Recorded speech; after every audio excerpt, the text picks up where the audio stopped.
I guess it's appropriate to say thank you for being here on a Saturday morning. We have a lot of ground to cover, to be honest with you, so I'm going to go straight to it. Let me just say this that, as I say, the notes are more complete than what we're going to be able to actually think through in detail. And then you do have that QR code. And listen, uh, I'm sure there's material and there are resources out there about the life of Jesus that are better than what I can offer you, but I can't give those away. I can give these away, okay? So if you go to those, there are a couple of audio series on there where I have a great deal more time and I go through it more carefully. Easter during COVID, my daughter suggests. I didn't know there was such a thing as, what do they call it? Facebook Live. But so we were all sitting around what to do with wondering what to do with ourselves. And so I went through it rather carefully, and all of that's available there for you. But let's turn our thoughts to what is before us. Again, last night I said that there are two events which are very, very. It seems to be they really set the stage. Now, the Passion Week, 8 days, Sunday to Sunday, and we're going to go through those days. We're going to have to pick and choose where we spend most of our time. But to go back to it, last night I made the point that, first of all, in Luke 13, remember Jesus was in Jerusalem for the Feast of Dedication. He said, "I and my Father are one," in John chapter 10. And his enemies, the Pharisees, picked up stones to stone him. And so he, being wise as a serpent, made his way to Perea. And by so doing, he changed jurisdictions and found safety. But now those Pharisees came and tried to trick him back into Jerusalem, where they could be done with him. And he says, "You're not going to see me until it's the right time." But then he says, "You're not going to see me until you welcome me as Messiah," right? Until you cry out, "Blessed is he who comes in the name of the Lord." And I said that had you been there that day, you would have been very, very confident. That's not going to happen. It can't happen. And as I said, I think the scriptures give us a very careful. We can trace the steps of Jesus in the scriptures, in the Gospels, and we can discern how it was that Jesus was able.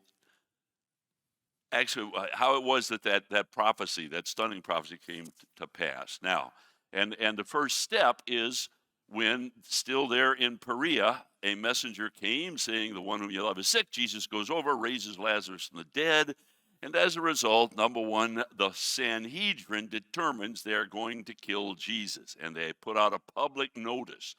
And then number two, the whole city, as the people are coming to Jerusalem early, a lot of people who need ceremonial purification, so they're coming to attend to that at the temple. And meanwhile, John says, so interesting, he says that everybody was whispering. They spoke among themselves. They were whispering to one another, "Do you think the Nazarene will even come to the feast?" So, and well, I told myself, don't stop. But let me just say this real quickly. Try and get in the moment. There is nothing interesting happening in a Jewish world other than this crazy Nazarene. All right, and the whole Jewish world is divided, especially in the regions of Jerusalem and so on. And so, and it's not surprising that everybody's saying, "What do you think?" Gee, but what I want you to see is that was what was on everybody's mind. And then thirdly, and this is where we'll pick it up, Jesus makes his way after raising Lazarus in Bethany, just outside of Jerusalem. But now he goes just a few miles to the north and hides, as it were, in a city called Ephraim. And I'll explain that in a moment. Now, we're heading for triumphal entry, and we're going to do that real quickly when we get there, to be honest with you. But and it's really it can be done. But now there is this important question. And by the way, in your notes, I would invite you to go to page 20, because that's where I deal with what's in front of us here. And then on page 21, we talk about about the triumphal entry itself. So go to page 20. And I want to say, and this is hugely important, that there is this question. This is a question that almost never comes up in the literature and the discussion. I don't understand it. Again, I say your faith is grounded in history, and it's real history. And one of the most important dynamics in my mind when you're trying to understand biblical history, be it Old Testament, New Testament, so on, is it's got to be coherent. You know what I'm saying? It's got to fit with what we know. And one of the questions that just explodes off the page to me is, how in the world did Jesus get away with riding into the city of Jerusalem on Passover and in the Passover season, and neither his Jewish nor his Roman enemies did anything about it? Now, I'm going to background this just a little bit. The fact is that at this point in history, Rome is a very nascent empire, newly born empire. It's usually traced to 29 AD, BC. There had been the Republic, and then for 200 years, Rome had been establishing this empire, which is going to this ribbon of control from around the Mediterranean Sea, from Britain to India, ultimately. But the point is that the no, not India. I'm sorry, that's Alexander. But from Britain down through to Parthia, and so the point is that because Rome was a newly minted empire, and because there were many peoples who could remember when they were their own government, and they were minting their own coins, they were guarding their own borders, they were collecting their own taxes, but now they're under the heavy heel of this Roman Empire. Do you remember in Daniel chapter 2 and then chapter 7, Daniel lays out 4 Gentile empires? And you remember in chapter 7, Babylon is a lion, and Medo-Persia is a bear, and Greece, Greece is a leopard. What's the 4th beast? Do you remember that? It's a monster that nobody ever, and it has great iron jaws and great iron claws, and what it done devour. That's Rome. And now there's another side to it. They regarded themselves as kind of the civilizing influence. But the point is, Rome was a heavy-fisted ruler. And you got all of these peoples in various parts, and her empire is far-flung, and she has a huge army, but the army is stretched well beyond what it can handle. And so what Rome would not tolerate, am I making sense? The point is that because all of these royal families that were now displaced and just living like serfs, and they could still remember when they were in charge here. And so whenever there was this or that spot where Rome, for one reason or another, the army was weak or so on, there would be sedition, a pretender king would rise up. Rome would not tolerate it. And I always say that there were 3 rules if you were part of the Roman Empire. Number 1, you don't raise your hand against Rome. Number 2, if you do, we are going to put it down in hours, maybe days, but we are going to come on with such force, and symmetry was not a consideration. I don't think it should be, but the fact is that they cared nothing. Matter of fact, not only were they not sensitive to collateral damage, that was part of the strategy. They were going to wipe everybody out. So number 1, you don't raise your hand against Rome. Number 2, if you do, we're going to put it down with such overwhelming force and slaughter. But number 3, the blood's going to run for several months. So you're going to pay for this. So the point is, that was Rome making sure that they wouldn't stand for sedition, for pretender kings. And here's the thing. The one place in their entire empire, for a number of reasons I could tell you, where they had more sedition, more rebellion than any other place, was Israel. And Israel, because Israel, they're at the extent of their empire. They were the eastern flank of the empire. And but at any rate, the other thing is that the one place where Rome had more trouble putting down sedition than anything else was Israel.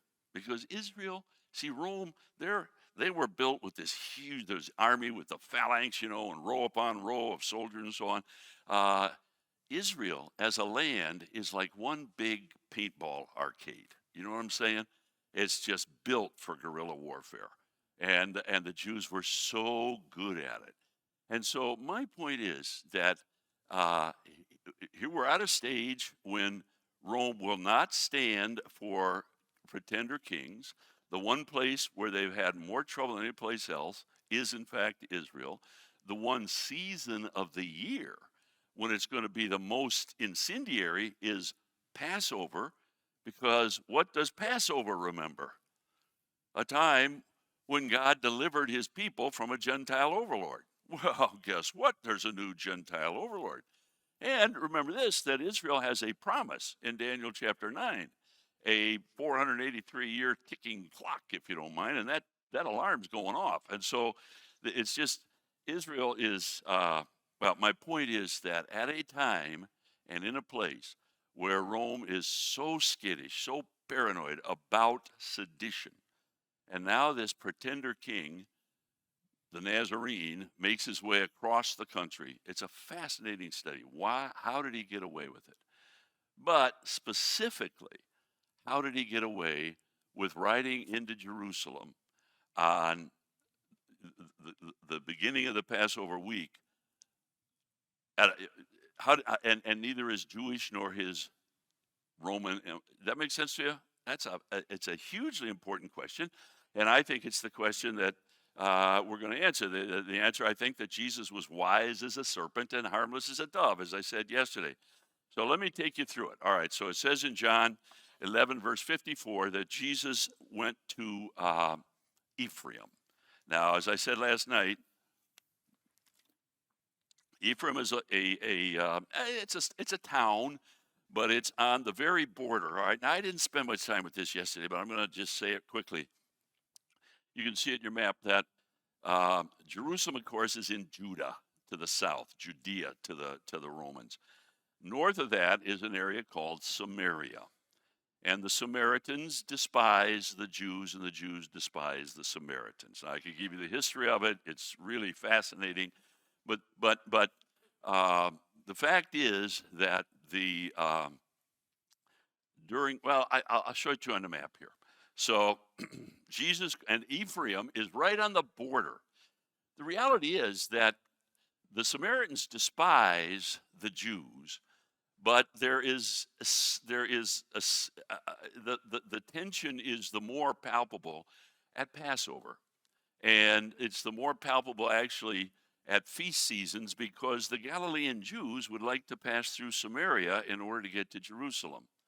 And so the Samaritans would not have it. In Luke chapter 9, it says that when Jesus was going down to Jerusalem for the Feast of Tabernacles in October of 32, that he went through Samaria and he came to a village and they wouldn't receive him because they knew he was on the way to a feast. That's Luke 9. So, all right, get going, Bookman. So the point is that Jesus goes, Ephraim is genius, because it's right on the border and the Jewish authorities are not going to go near there. All right, so he goes after the raising of Lazarus. He goes to Ephraim. I penciled it in on the map, and you have it on your sheet. All right. Now, here's the point, and this is an exercise in harmonization, and it's kind of a fascinating, but I better not get into that. But so what we're going to harmonize Luke and John, and in Luke chapter 17, I'm giving it to you here on the screen. The Bible says, and okay, so John in John 11:54 gets Jesus to Ephraim. Luke picks up the story, and he says it came to pass as he went to Jerusalem that he passed through the midst of Samaria and Galilee. Now, I've given it to you there, given it to you there in the King James, because after all, the King James is the real Bible, right? No, I'm teasing. I'm not going to go down that road, am I? No, the King James is a good translation, and what it says is, he's in Ephraim, and now it says he passed through the midst of Samaria and Galilee. Now, you know enough to know that if you go through Samaria and then Galilee, you got Jerusalem in the rearview mirror. So as he went to Jerusalem, he passed through the midst of Samaria, right through the heart. It is twice explicit in the Greek, right through the heart of Samaria, and then through Galilee. And that seems so incongruous that most translations mess with it. And they'll say he passed through the coast of or along the border of. It's not what it says. And those translators or the versions are flummoxed, because it doesn't seem like you can get to Jerusalem by going north from Ephraim. Well, let's take the Bible for what it says. Let's not spend any time trying to rescue the Bible from itself. And the fact is that there is genius in this because as uh, so all right, here I give you a little geography. So if you can see this, follow this on the screen. Uh, all right, here's Ephraim. There's Galilee to the north, Samaria in the center, and Judea to the south, right? We're familiar. Jerusalem, of course, is in Judea. Ephraim, I've tried to highlight there. It's pretty small, but with a little burst. But the point is, all right, here's what you need to know. There are two routes by which a you could get from Galilee in the north to Jerusalem, Judea in the south.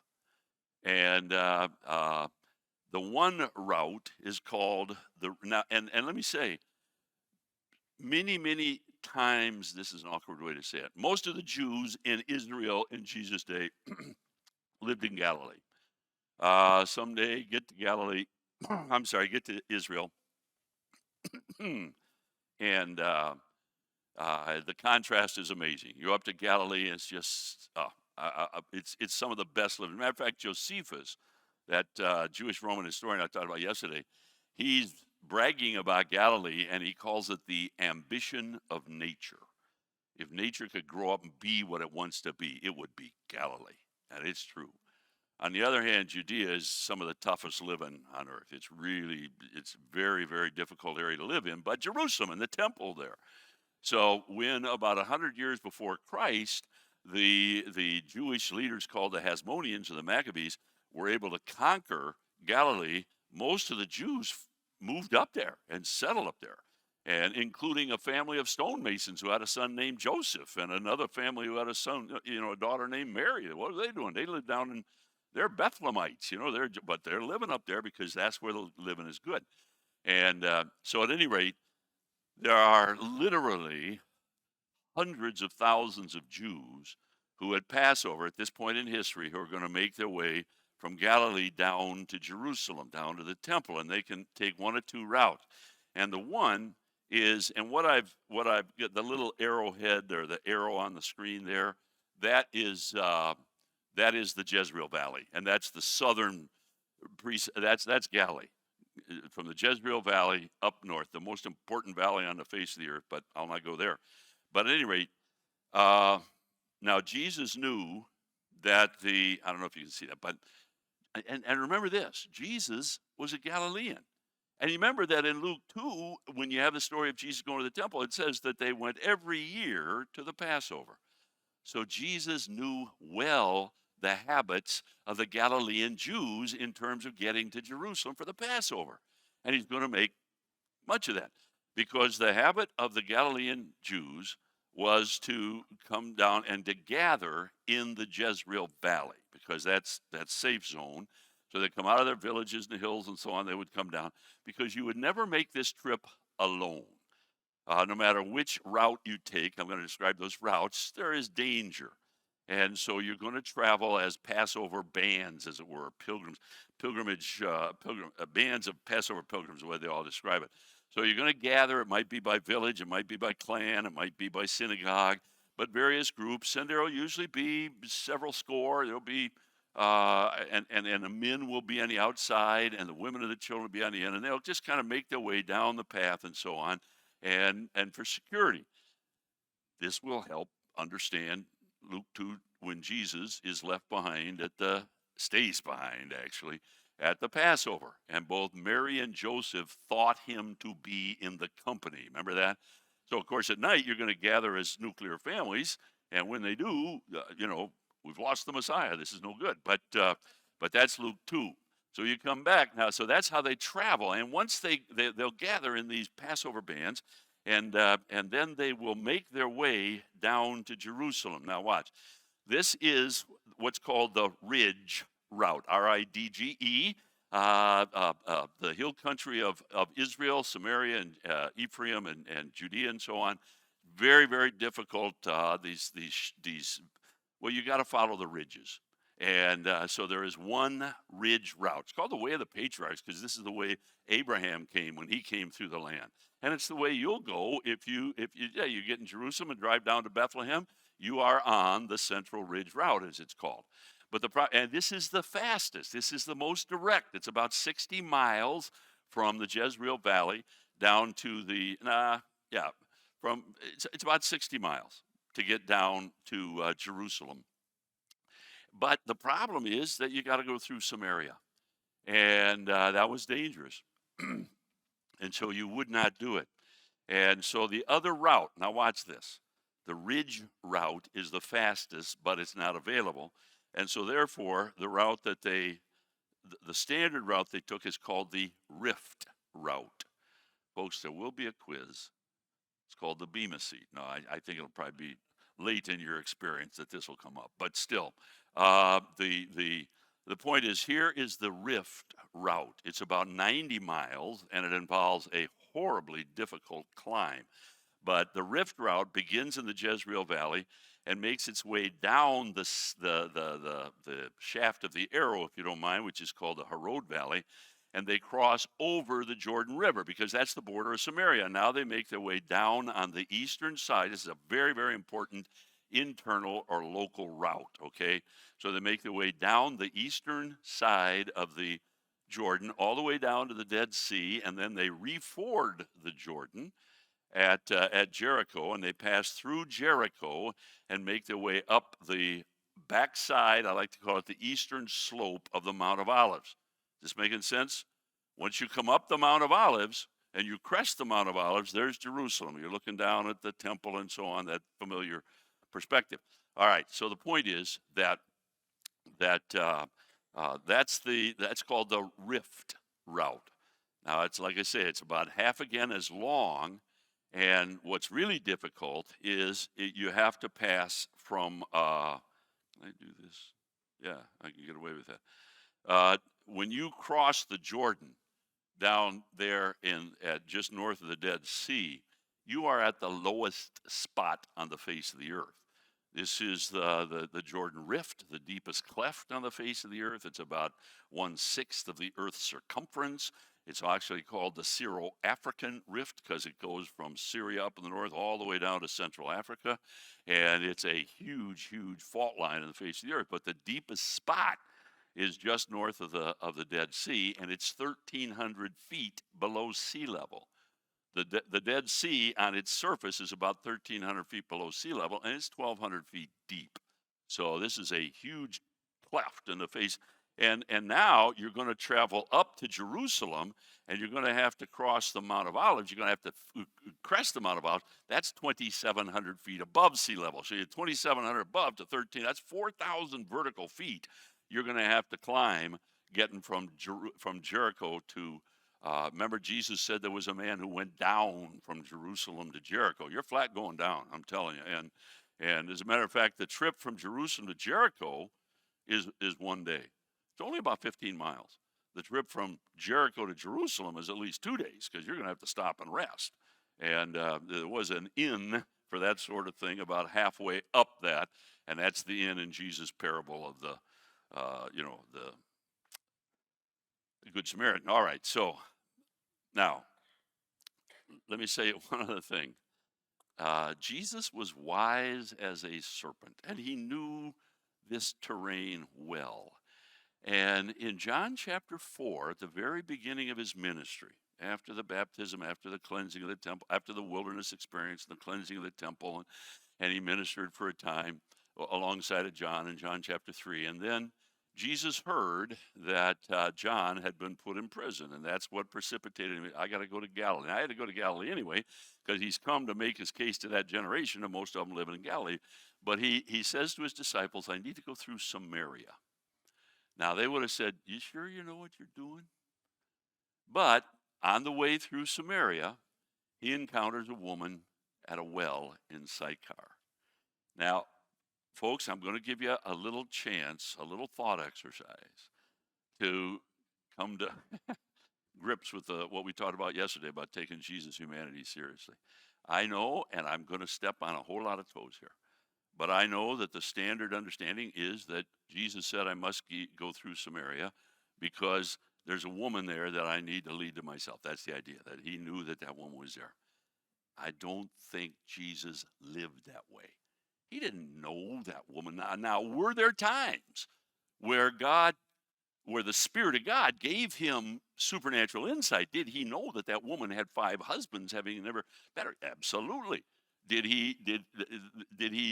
Again, there are places where clearly God, the Spirit of God, gives him that. But here's the thing. Peter, I think it was by the ministry of the Spirit that Peter knew that Ananias and Sapphira were lying. Would you agree? But we don't jump from there to the idea that Peter lived his whole life that way. At that moment, the Spirit enabled him. Don't leap from the idea from the reality that Jesus was able to identify, knew that that woman had 5 husbands, the idea that, that was the way he lived his whole life. He always had full exercise of his omniscience. We know better. We talked about it last night. I believe what's at stake is this, that Jesus knew that he would be hugely advantaged if he had standing in Samaria. And early in his ministry, he says to his disciples, let's go through Samaria. Now, it wasn't feast time, and he was traveling with a number of beefy disciples. And so I think they were relatively safe. And I don't think that probably that the testimony he gave to the woman of the well was particularly unusual. I think everywhere he went, when he met people, but this particular story was important because he came there and he takes the initiative. And without spending more time, but the point is that before he leaves, that village loves him. You remember that story? She takes him into, and they beg him to stay. Jesus has standing in Samaria. Now, you have to understand something. The Samaritans are a clan. Now, there are clans within them, but they are a people. And you got to understand, I told you before, that learn to read the Bible in terms of its own culture. And one of the most important dynamics, get used to this, is clan culture. Clan is everything. There's government. And I have when we, in days past, when we go to Israel, we go to Jericho, and there's a wonderful ministry there, and we'd have lunch at this restaurant called Green Valley Restaurant. And the man who owns it, he's an older man. I don't know how old, probably not as old as I am, but he's an older man. And his son is a believer and has a wonderful ministry, and so that's the connection. But so we're there, and I asked this older man who owns the restaurant. No, he told me. He said, "I'm going to go to Houston." I said, "Houston? Do you have people in Houston?" I said, "Oh yeah, our people began to move there in the mid 20th century. I think he said the 1960s. You got I've got a big family in Houston." I said, "About how big?" And he said, "I think it's about 1,200. So that honestly is what a clan looks like. Does that make sense to you? So once Jesus has standing in Samaria, he can pass through, and he's going to do it at 2. Well, remember when in John chapter 7, it talks about Jesus going to the Feast of Tabernacles. Well, it talks about his brothers who don't believe on him, and they're setting out, and they make fun of him. "Aren't you going to go?" And he says, "No, my time isn't yet, but your time is any time." They set out, and then it says, and after they left, that Jesus went to the feast as it were in secret. That's John 7. Now you go to the immediately parallel passage in Luke 9, and it describes him as going through Samaria. That's when one village wouldn't receive him. Remember that? One village wouldn't receive him because it was Passover, because it was a feast, it was tabernacles. But what did he do? He went to the next village. That's where Peter and John wanted to call, no, James and John wanted to call fire down on, but so my point is that Jesus had established him, he had standing, he could pass through. And so when it says, well, let me just pick the story up. So Luke says that as he went to Jerusalem, again, it seems incongruous that he passed through the midst of Samaria and Galilee. What's at stake here is simply this. I'm pushing too many buttons. I gave you that the way they could travel the rift route, but it avoided Samaria. All right, so here is Luke 17:11. Jesus sets out from Bethany. He had from Ephraim. He had been at Ephraim, and he makes his way through what it says, through the midst of Samaria and Galilee. And when he gets to Galilee, and I think probably primarily the Valley of Jezreel, which is kind of the gathering point for the pilgrims, he joins in with one of those bands of pilgrims. And interestingly enough, Matthew and Mark have dropped out of the record for about 6 months. It's Luke and John on their own for about 6 months. But now Matthew and Mark both pick up the story and they record. And it's just what happens as Jesus makes his way, because he gathers with one of those, he joins one of those bands, and then they make their way down the Rift route. So he goes north up the Ridge route, and then he comes down to Jerusalem through the Standard Way. And all along the way, he is teaching. This is when he heals the 10 lepers, and only one comes back. This is when he gets to Jericho and heals blind Bartimaeus in his front. Jesus is doing miracles. He is being very much the provocateur.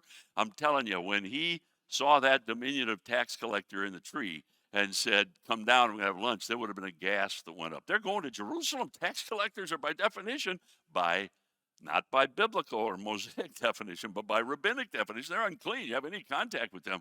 And Jesus invites himself to dinner with he is getting the crowd excited. He's telling parables. He's confronting the Pharisees. I don't think that there are many of them along the way, but he is confronting their teaching about divorce and so on.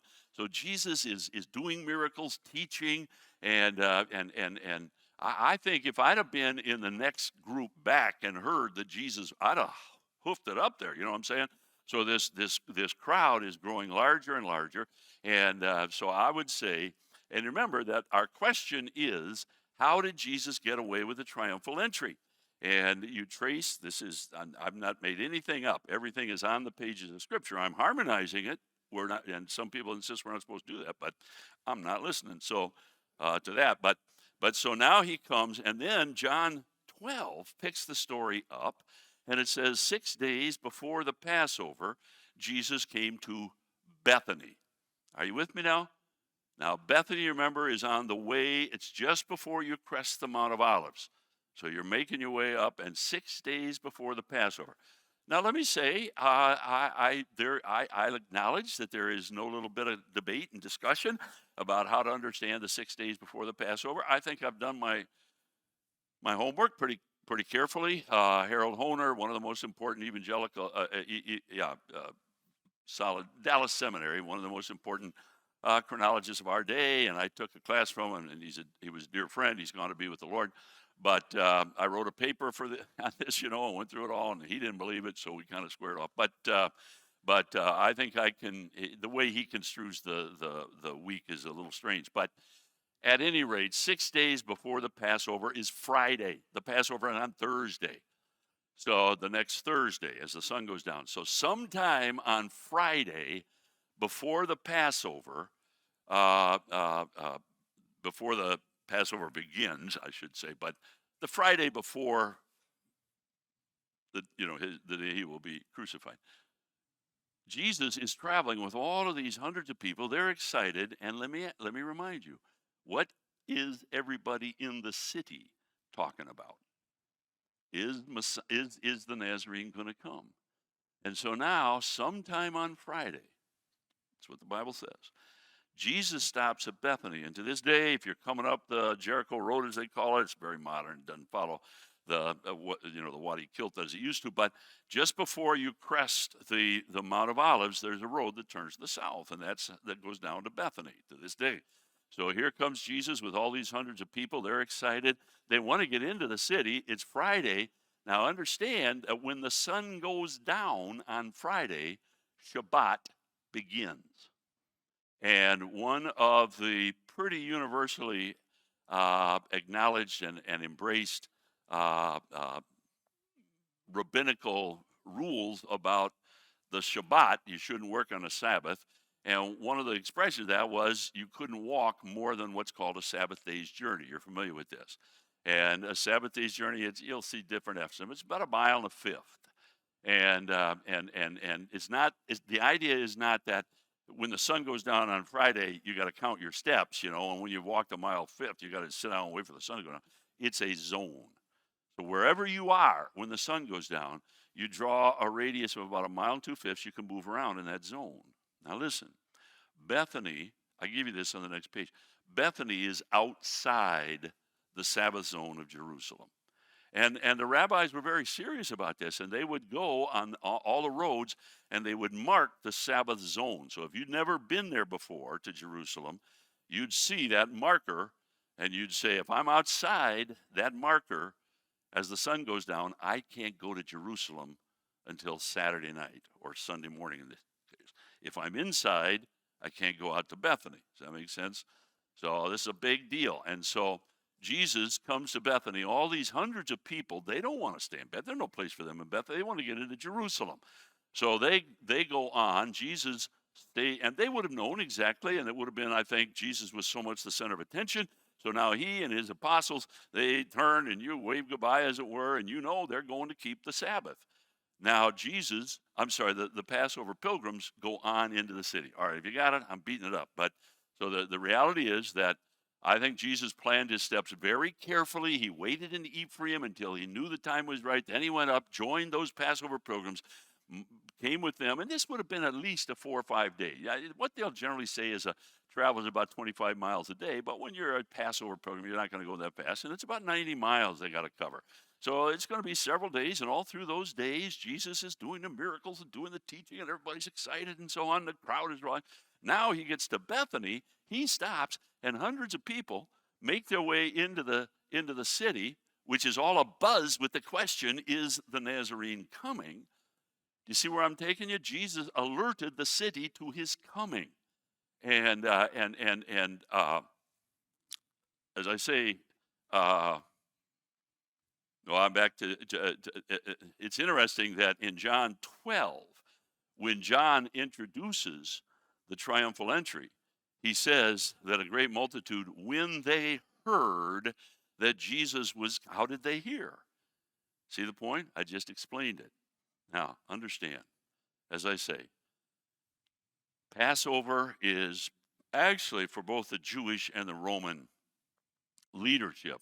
Passover is the scariest part, scariest day of the year, scariest season of the year, because you got all these Jews with nothing but sedition roiling around in their hearts. They're remembering Egypt and they got a promise. And as I say, the authorities are on high alert.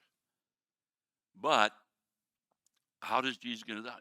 And here's the other thing you got to understand. For 3 years, Jesus has been going about claiming to be Messiah. Now, the people, the Jewish people at this time, they've had it with Rome. And I picture this or that Jewish family or individual, saying, man, I don't know, my rabbi, he insists Jesus is an imposter, he's dangerous and so on. But my goodness, I've thought through some of those Old Testament prophecies, and he says he's born in Bethlehem. He's born in Bethlehem. And, my cousin it was lame all of his life, and now he's dancing about, for heaven's sakes. So I think that the Spirit was throughout the city, and I think probably totally unorchestrated, but this family and that clan and so on, they say, you know what? What can it hurt? Let's just go, and there's only one road that comes from Bethany to Jerusalem.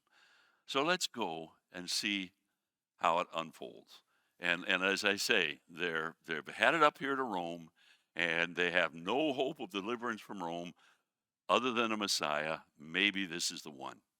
And so the word gets out. Jesus stays in Bethany on Friday. The word gets out. He's not going to go to Jerusalem on Saturday after the sun goes down.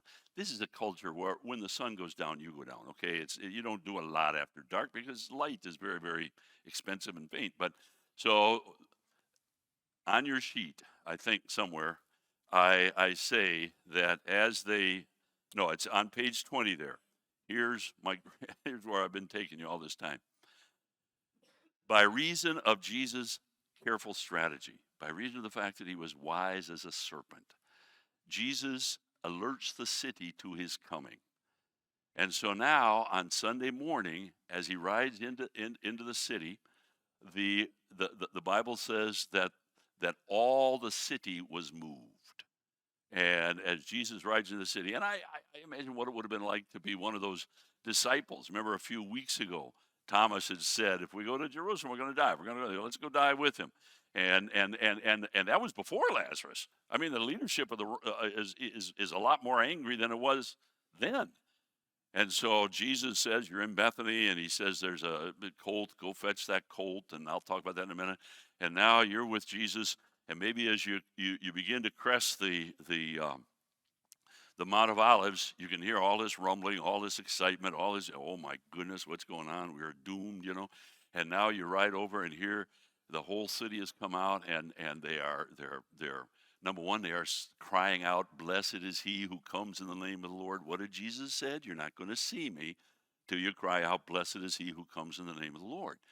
And of course, they're waving the palm branches and so on, and Jesus' enemies are trying to quiet the crowd, and Jesus won't have it.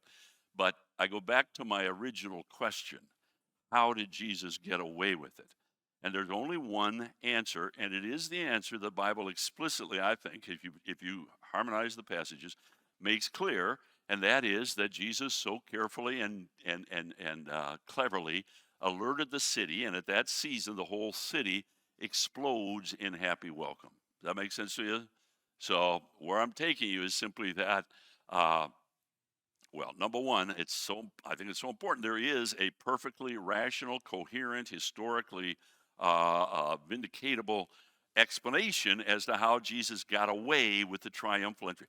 Listen, nobody ever talks about this except one guy. I say one guy. That's why I hear all the time.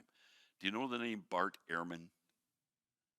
Bart Ehrman is the most the most vocal heretic that he attacks Christianity, raised in a Christian home, went to Moody, I think, and then to Wheaton or whatever, and so on, and totally abandoned the faith. And he teaches at UNC, there where I live. But he brings this up all the time. He says that makes no sense. How could Jesus get the story is crazy, and the evangelical world so often just either ignores it or explains it poorly. But so I'll leave it alone. So Jesus rides into the city on Sunday morning, and this is in fact his triumphal entry. Now I want to come back to that, but it's very important that I stop very quickly and talk about a feast that happened. You're familiar with this feast. You may not be familiar with all of there are some harmonizing difficulties and so on. Matthew and Mark and John all record a feast that happened on Saturday night. Oh, what to say? All right, this is the feast at which Mary anoints Jesus. Mary, the sister of Lazarus. Now, let me just tell you the story.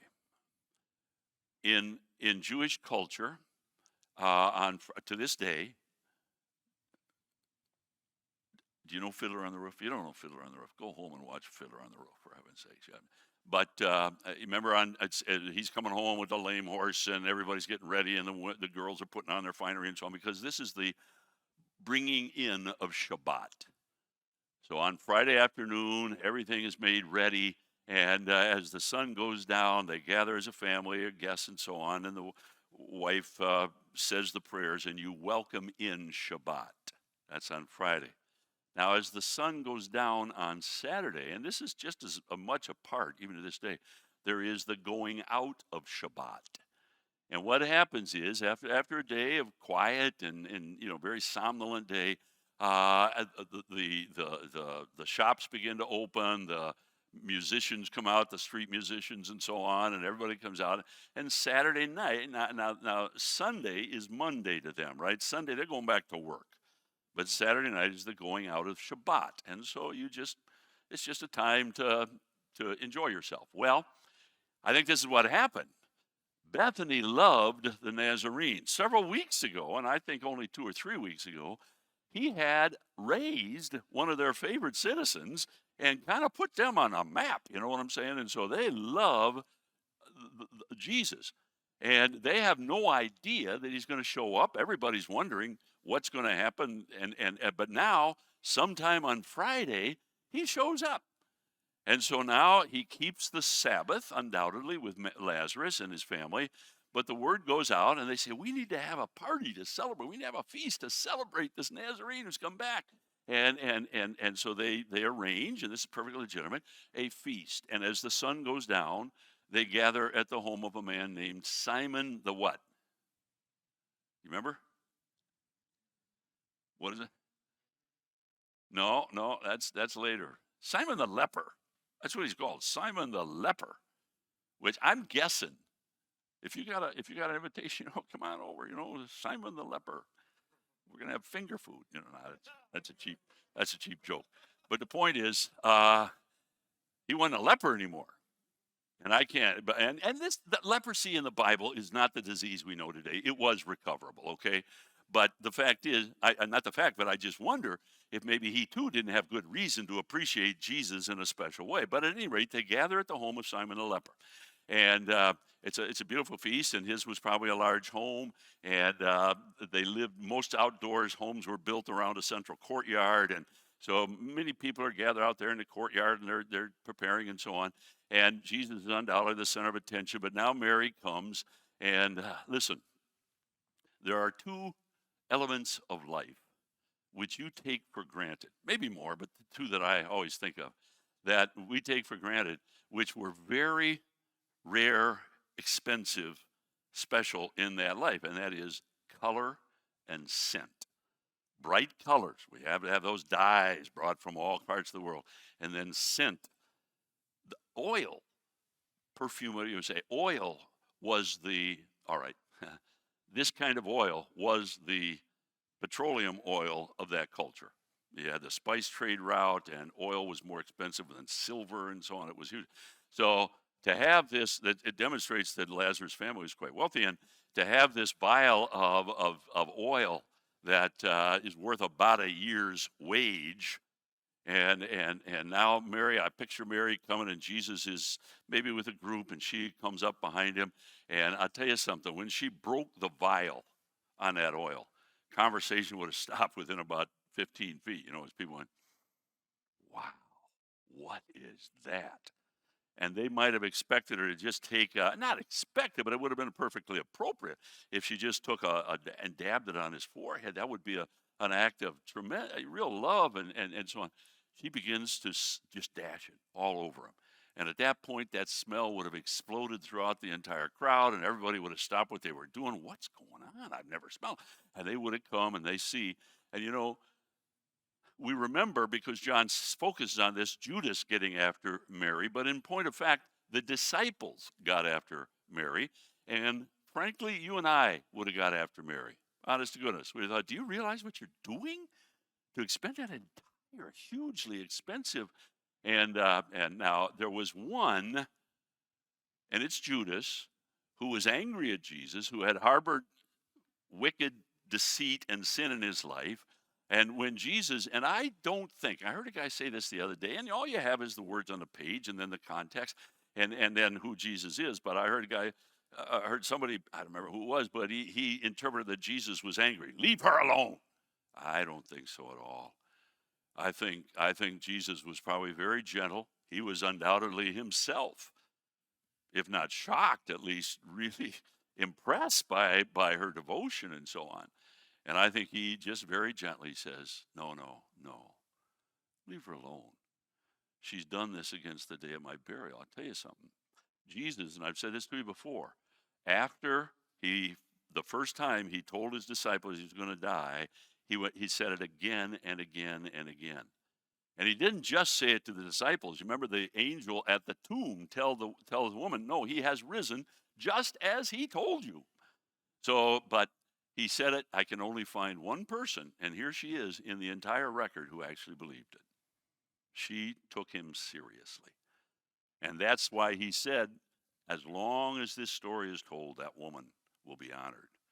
So it was a just bottomlessly lovely act of devotion. But that rebuke.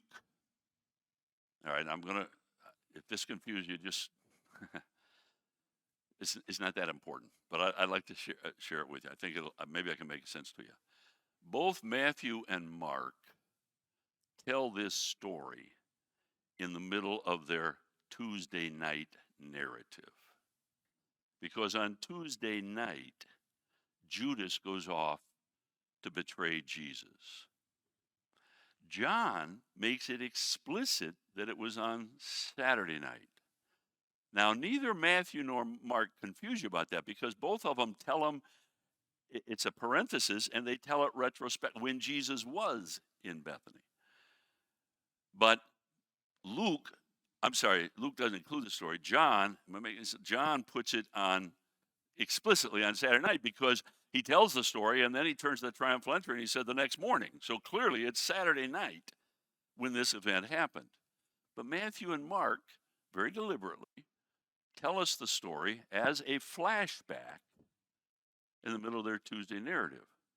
Well, where Matthew and Mark have that story, Luke doesn't have this. This is Luke 22 and verse 3. But what Luke says is Satan entered into Judas. So I think what Matthew and Mark are telling us is that it was the gentle rebuke that Jesus administered to the whole crowd. Leave her alone. She done it against me. But I'll tell you something. Never forget this. Sin makes you stupid, okay? And stupid in the sense that you get everything wrong. And where everybody else could take it as a gentle rebuke, that angry, wicked, hard heart of Judas took it personally. And so, and of course, he knew that the reason he would, not everybody else, but the reason he was saying was because he'd like to skim some of it for the bag.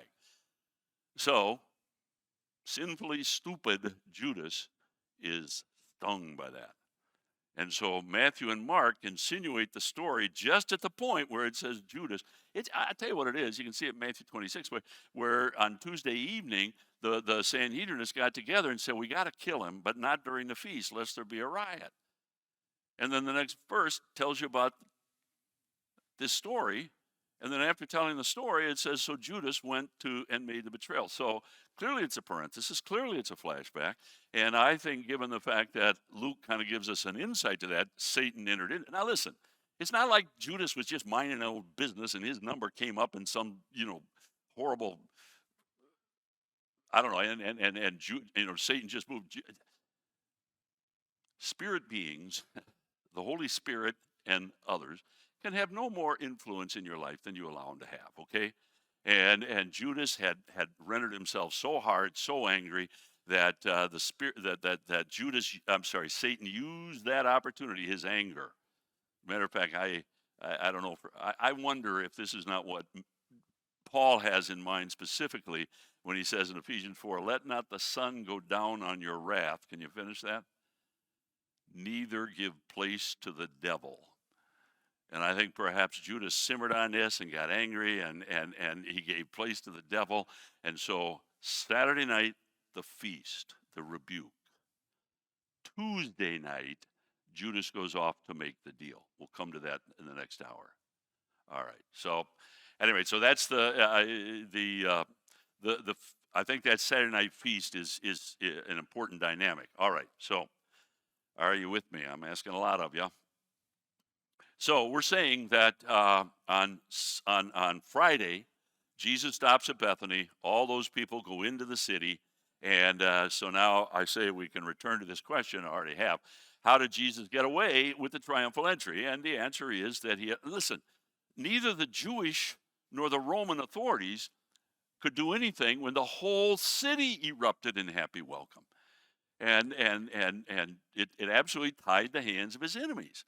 Now, it also deepened their anger and their determination to be rid of this guy, but nonetheless, they couldn't do anything in that moment. Does that make sense to you? All right, so now let me talk to you about the triumphal entry rather quickly. Number one, and you have this, and this is on page 21, and I have brief notes, but listen, here's what happened. Sunday morning, Jesus dispatches his disciples just up the road a little way to a place called Bethphage, and I personally think that he had probably arranged this, but there he's given a donkey, and of course Zechariah says specifically that your king will come upon you riding on a donkey and a foal of it, and so he gets on that donkey, and they ride into the city.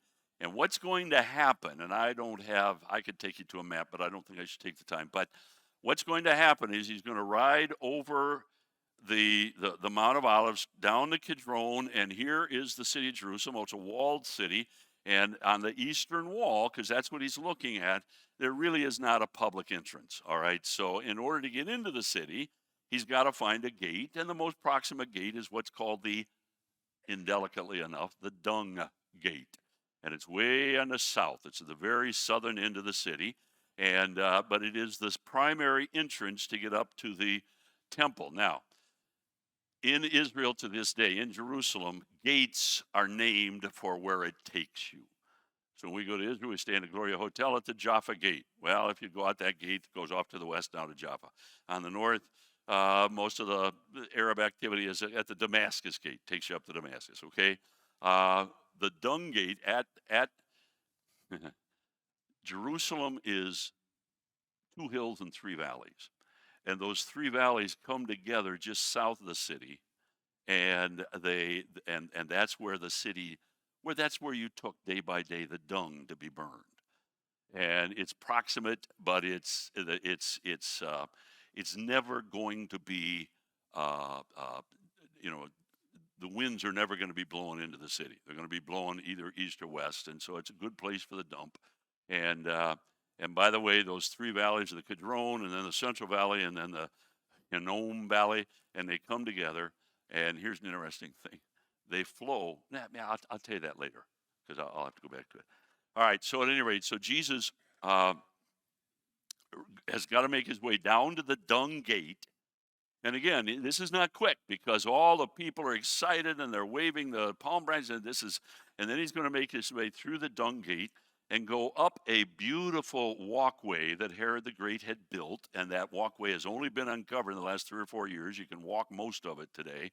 It's the actual paving stones that Jesus would have walked on again and again, actually. Before he did that, I think he would have stopped and gone to the mikveh, the ritual pool. And it's the Siloam pool, that pool where the man went and dipped himself in John 9. But that's actually what's called a mikveh. Don't get me started, but it's a ritual cleansing that was required.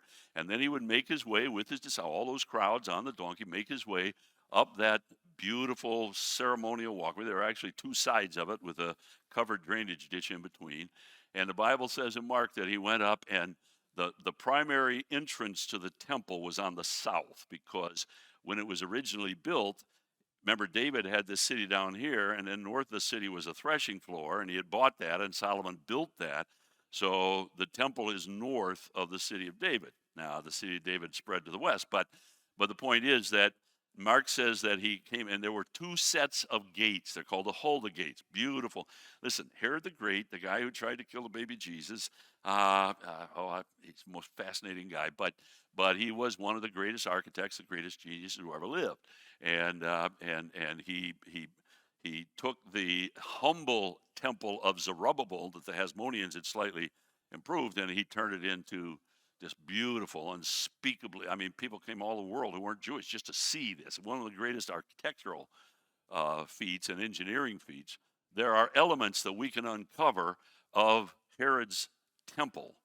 Now, there are only 2 temples. The second one was started by Zerubbabel, built by Zerubbabel, but then it was remodeled, if you don't mind, by Herod. And there are elements of that we could not replicate. There is one ashlar stone that was dug out of a quarry somewhere and was set as the 4th course up, and it weighs just under 400 tons. And I stood there with a guy who spent his whole life on cranes, and there was a new crane, he'd be sent off to explain. And I said, Rick, could you move that? And he said, absolutely not. I could, if I had 2 cranes, but I couldn't get it from the quarry here. I have no idea how he did it. We don't. So at any rate, here's this beautiful, beautiful second temple, and the Herodian temple, and there are 2 sets of gates, and one on the right is where you go in, and the other is where you come out. And this is all for crowd control. And so Mark says that he went into the temple, looked around, and then departed. So, and he makes his way back to Bethany. Now that's really the story. Uh, I say on your sheet quickly that there are these three lines of Old Testament prophecy which come together. The manner of his coming, behold, your king comes to you meek and lowly, riding on the foal of a donkey. And by the way, we usually just in having salvation, I love that, but usually we identify the donkey as the lowly part. No, I think the donkey is Jesus' very deliberately subtle, non-incendiary, if you don't mind, claim to royalty, because in that culture, kings rode on donkeys. All right, donkeys were the royal steed, not horses. I've seen different explanations. The one that makes the best sense to me is if you're on a stallion, you're ready for war. You don't have things under. But if you're on a donkey, you got things under control. But for whatever reason, remember Absalom rides David's donkey through this. But it wouldn't have been particularly incendiary because not only kings who ride, so there are other people on donkeys. That's not all that strange. But in point of fact, Jesus. In terms of, listen, that prophecy is more stunning than we tend to appreciate, because that's not how a king enters his capital city, if you don't mind. So for Zechariah to say, he'll come to you meek and lowly, and that's exactly what he did. And but then secondly, the moment of his coming, I'm not going to spend any time with this, but I will say that there are various ways to put together the prophecy of Daniel's 70 weeks. You're saying to yourself, you're going to go there, Bookman? No, I'm not, I promise. But very simply, Daniel gave a prophecy that said from a going forth of a certain decree, which I think is 444 BC, on to Messiah the Prince. When you work your way through the arithmetic and the syntax, on to Messiah the Prince will be 483 years. And I'm still convinced that that probably when you work it out, and this is Harold Honer, that you start on Nissan 1444 BC and you count forward exactly 483 years, it comes out. There are variables along the way, but it comes out to April 29th, 33 AD. And I think that, and it's interesting that Jesus said, as he left the city, he wept over it, and he said, oh, if you had known what belongs to you on this thy day. He's quite specific. So I think, and whether or not the people of that day could have figured out exactly the prophecy, that prophecy in Daniel chapter 9, no matter what you do with it, it's got to come out very, very close to where, Jesus. So I think I think it's fair to say that God had foretold the time very, very closely. But then most important, and that is that the meaning was coming. The people are crying out, Hosanna. Now, I talked to you about this before, but what it means is save now. So I'm going to leave it at that. Let me just say this, that I'm calling this a day of messianic presentation. Now, a couple of times this morning, and yesterday, I have kind of, I'm not happy with the title triumphal entry, because that's taken from a Roman triumph where the conquering general comes back and he's got all his slaves and his booty, and that's nothing like this.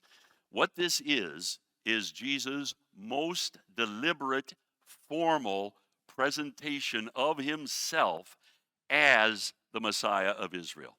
This is the grand moment. This is the day which the Lord has made. And so on Sunday morning, the triumphal entry, I'm calling it a day of messianic presentation.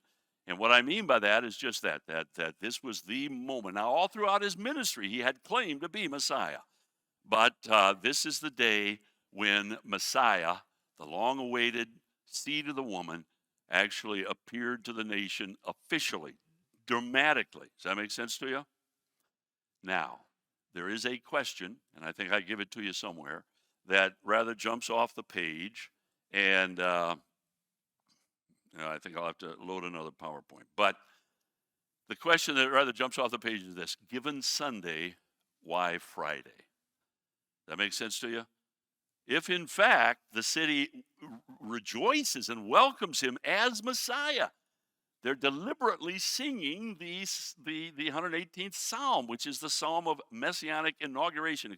So if they recognize this as the moment of Messiah's appearance, why on Friday is that same city saying, we will not have this man to reign over us?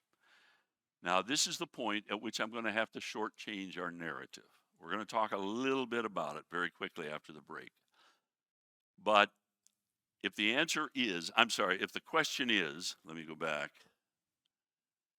If the question is, given Sunday, why Friday? The answer is Monday and Tuesday. Now, I need to explain something to you. And this is such an important dynamic. So I know it's a little sleepy this morning, but stay with me. One of those points, I give you those 10 important insights. I won't take you to it. But one of them is this. And I list it there because this is such clearly a rhetorical habit of Jesus, and it is so important to understand. One of the dynamics that jumps off the pages is that Jesus had a marvelously crafted strategy to test what seemed to be the willingness of people to follow him. He does this again and again. So here is, listen, do you get to heaven by selling everything you have and giving to the poor? Of course not. But here comes this rich young ruler, as we remember. Everything about his carriage and his clothing and so on would clearly demonstrate. And by the way, I've said to you that I think it's wrong to think that Jesus is in constant exercise of his omniscience. But I'll tell you this, he was the most blindingly intuitive man who ever lived, all right? He had an unfallen nature. How is it? You know, there's the biblical counseling movement and so on. What do they insist? That the way to know how to help people is to know the scriptures, because the way to know man and his habits and so on, so my point is, Jesus was so here comes this man, this rich young ruler, and it was Jesus' habit to put his finger, if you don't mind, on the most sensitive spiritual nerve of your body.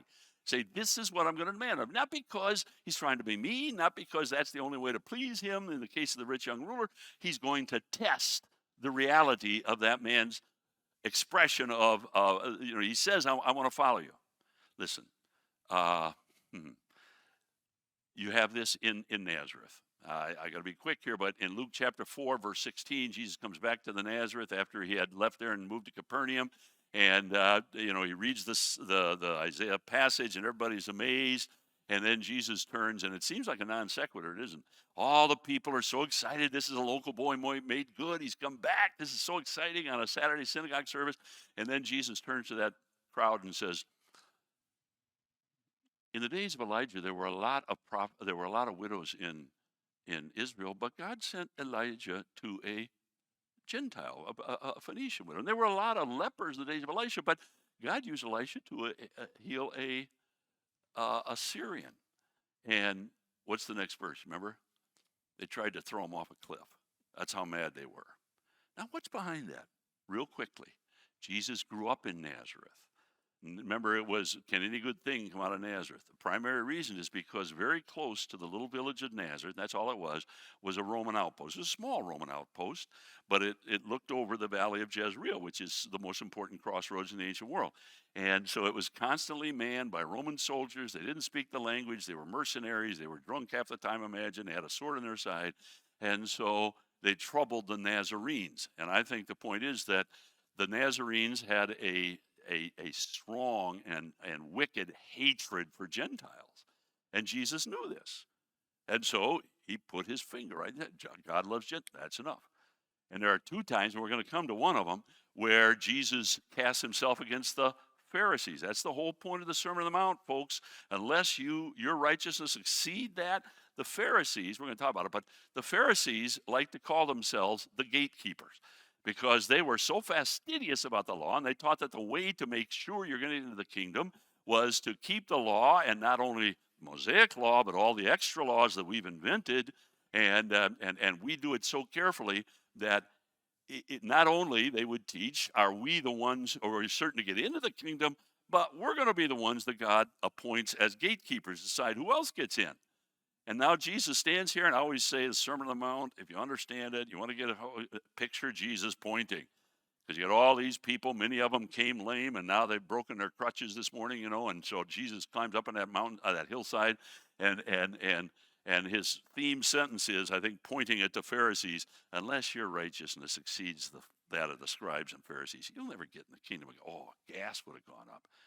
And he does, and they say unto you, I say unto you, that's the contrast. They say, I say, they say, I say. And at the end, remember, and I think again, pointing, there's a broad road straight to destruction. Help yourself. Or there's a narrow road. You can build your house on the sand, or you can build your house on a rock. Does that make sense to you? That's Jesus does this again and again. I'll give you other examples. But the point is, on Monday, so I'm back to my question, we take a break. Given Sunday, why Friday? And I think the answer is Monday, Tuesday, because I call those days of Messianic proclamation. But the point is that on those 2 days, Jesus demonstrates his Messianic identity, and then he demands that the people make a choice between the Pharisees and the Sadducees. I'm saying the Pharisees, but basically between the Pharisees and himself. And he gives that city 3 days to think about it. And on Friday morning, we're going to talk about when Pilate says, who would you have me give you, Jesus or Barabbas? The city announces its decision. He drove them to his decision on Tuesday afternoon. It's me or the Pharisees. We'll talk about it briefly. Now on Friday morning, we're going to go with the Pharisees. Does that make sense to you? So given Sunday, why Friday? The answer is Monday and Tuesday. Now what we know, and what Jesus, I'm sure, discerned, is that profession of allegiance that the city gave was shallow and it was self-serving. So as soon as Jesus makes a demand, they abandon him. All right, let's take a break. I know it's a lot of heavy stuff and on a Saturday morning, but